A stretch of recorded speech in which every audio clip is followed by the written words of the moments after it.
এই প্ল্যাটফর্মে কাজ করতে এসেও কিন্তু নারীদেরকে যুদ্ধ করে কাজ করে যেতে হয়।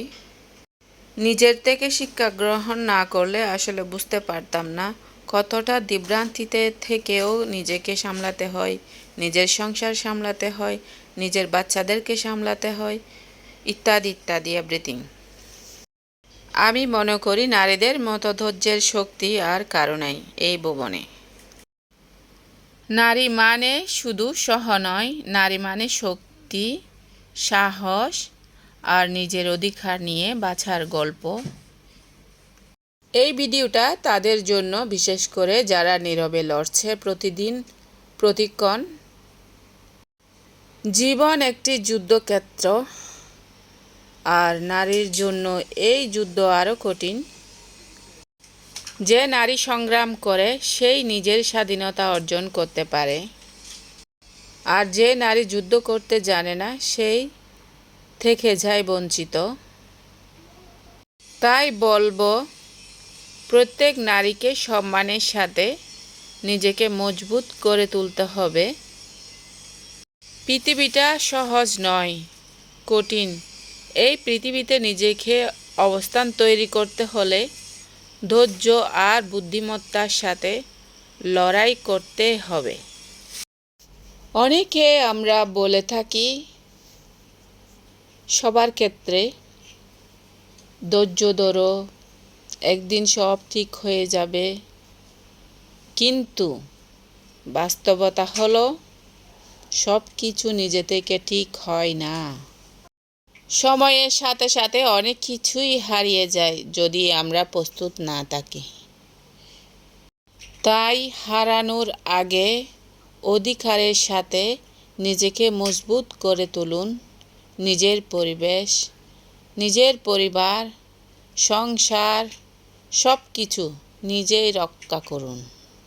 একেবারে বুদ্ধির টেকনিক্যাল খাটিয়ে ধৈর্যের সাথে এগিয়ে যান।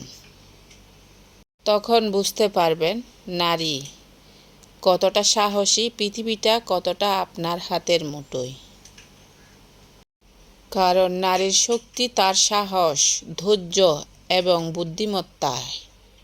এই গুণগুলোই তাকে করে তোলে অপ্রতিরোধ্য।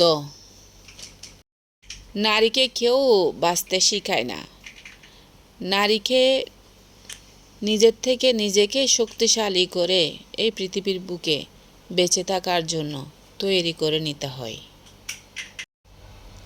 ভিডিওটি কার কেমন লেগেছে অবশ্যই বুঝতে পারছি না। যদিও কোনো অংশ ভালো লাগে অবশ্যই SM ট্যুর ব্লগসের সাথে থাকুন। বাংলাদেশ টাইম 6টায়। অবশ্যই খারাপ লাগলে কোনো অংশ ক্ষমা সুন্দর দৃষ্টিতে দেখবেন। এই লোকেশনটা হচ্ছে আজমান। বাচ্চাদেরকে একটু ঘোরাফেরা করার জন্য কর্নিশে গিয়েছিলাম। একজন সাইকেল চালাইতেছে, একজন স্কুটি চালাইতেছে। দুজনের মধ্যে কম্পিটিশন চলতেছে, কে আগে বাবা মায়ের কাছে আসবে, কে কত দূর যেতে পারবে। এই দৃশ্যগুলো উপভোগ করুন। আর ভিডিওর মধ্যে যে কথাগুলো বলেছিলাম এগুলো মনোযোগ সহকারে শুনুন। আশা করি অনেক বেশি ভালো লাগবে।